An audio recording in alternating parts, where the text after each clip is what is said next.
어느 겨울 저녁이었어요. 눈이 조금씩 내리고 있었죠. 한 아주머니가 가방을 메고 골목으로 들어와요. 주변을 한번 둘러보시고 사람이 없는 걸 확인하더니 작은 그릇 하나를 꺼냅니다.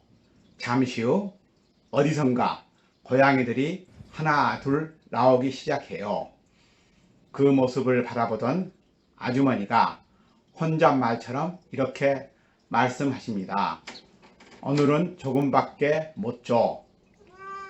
그날은 병원비를 내고 남은 돈으로 사료를 산 날이었다고 해요. 여기서부터 이야기가 시작됩니다. 많은 분들은 캣맘이라고 하면 그냥 고양이를 좋아하는 사람이라고 생각하시죠.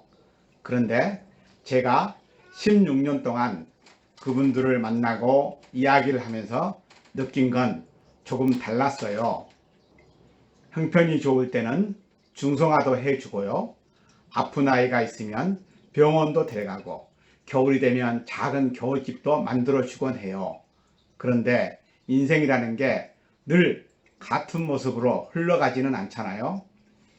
어느 날은 사업이 어려워질 수도 있고 어느 날은 집안 형편이 갑자기 힘들어질 수도 있어요. 그럴 때 많은 분들이 이런 말씀을 하세요. 내가 조금 덜 먹으면 되지. 그래서 외식도 줄이고 옷 사는 것도 미루고 본인 병원도 뒤로 미루면서 동네 고양이를 위하여 사료를 구매하죠. 그런데 또 정말 마음 아파하는 순간이 있어요. 중성화를 못 해줄 때죠. 동네 고양이들은 중성화를 하지 않으면 새끼를 낳게 되고 그 새끼들은 또 어려운 삶을 동네 어디선가 살아가야 해요. 그런데 그 작은 아이들이 길 위에서 살아가는 모습을 보면 많은 분들이 이런 말씀을 해요. 내가 죄인 같아요.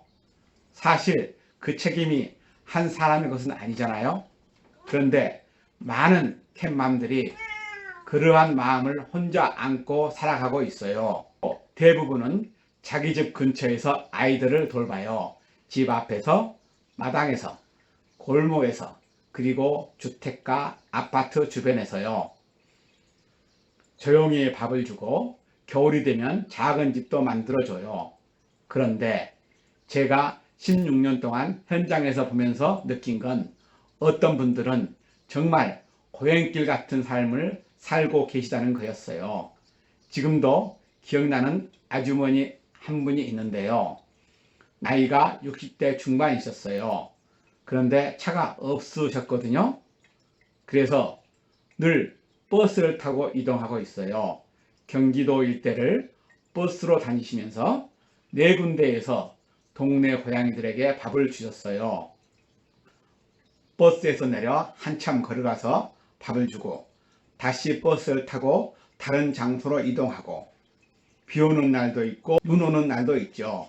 그런데도 늘 이렇게 말씀하셨어요. 오늘 안 가면 애들이 기다리잖아요. 그 말이 아직도 기억에 남아요. 하지만 동네 고양이를 돌보는 삶이 늘 조용하지만은 않더라고요. 이웃들과의 갈등이 발생해요. 저도 그런 경험이 있었어요. 예전에 아파트 지하 주차장 내려가는 길 옆에 작은 공간이 하나 있었거든요. 거기에 조용히 밥자리를 만든 적이 있어요. 사료 그릇을 놓고 조용히 밥을 주던 자리였어요. 물론 관리인분도 그 사실을 알고 계셨고요. 그렇게 한동안 아무 문제 없이 지나갔는데 어느 날 가보니까 밥자리가 깨끗하게 사라져 있더라고요. 그래서 관리인분께 여쭤봤어요. 혹시 밥자리 치우셨나요? 그런데 모르는 일이라고 하시더라고요. 그래서 다음날 다시 밥자리를 만들었어요. 그리고 작은 종이에 이렇게 적어 놓았어요. 동네 고양이 밥자리입니다. 치우지 말아주세요. 그런데 다음날 가보니까 또 치워져 있었어요. 그리고 그 자리에 이런 글이 붙어 있었어요.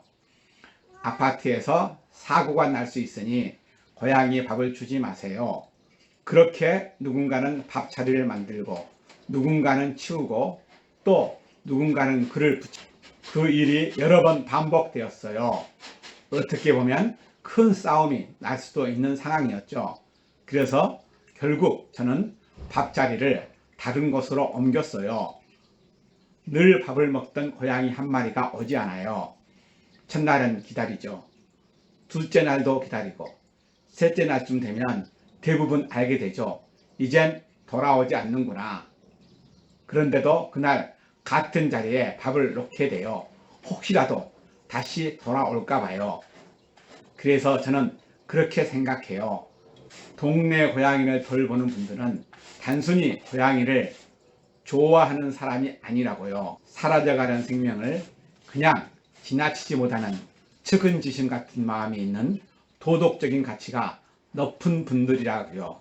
저는 16년 동안 현장을 보면서 한 가지를 느꼈어요.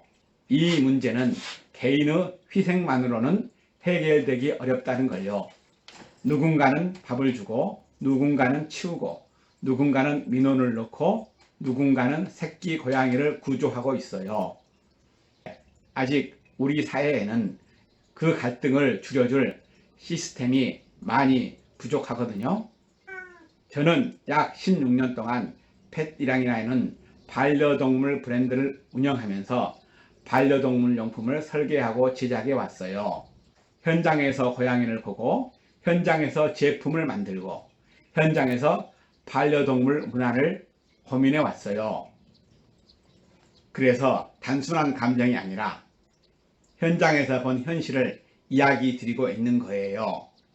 그리고 이제는 그 현실을 바탕으로 동네 고양이에게 필요하고 이웃 사촌이라고 하는데 가장 가까워할 이웃들과 동네 고양이 문제로 갈등을 최소화할 수 있는 방법을 찾아보려고 노력하고 있어요.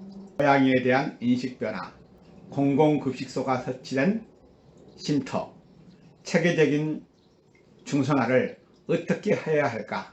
그리고 지자체 관리 시스템은 어떻게 설계해야 할까?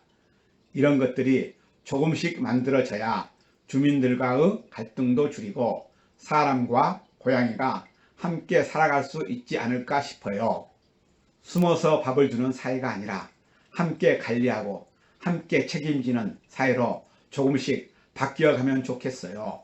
여러분의 관심과 참여가 그 변화를 만들 수 있다고 생각하고 있어요. 영상이 마음에 드셨다면 좋아요와 구독 부탁드릴게요. 오늘 또 어디선가 조용히 생명을 돌보고 계신 분들께 감사의 마음을 전할게요. 감사합니다.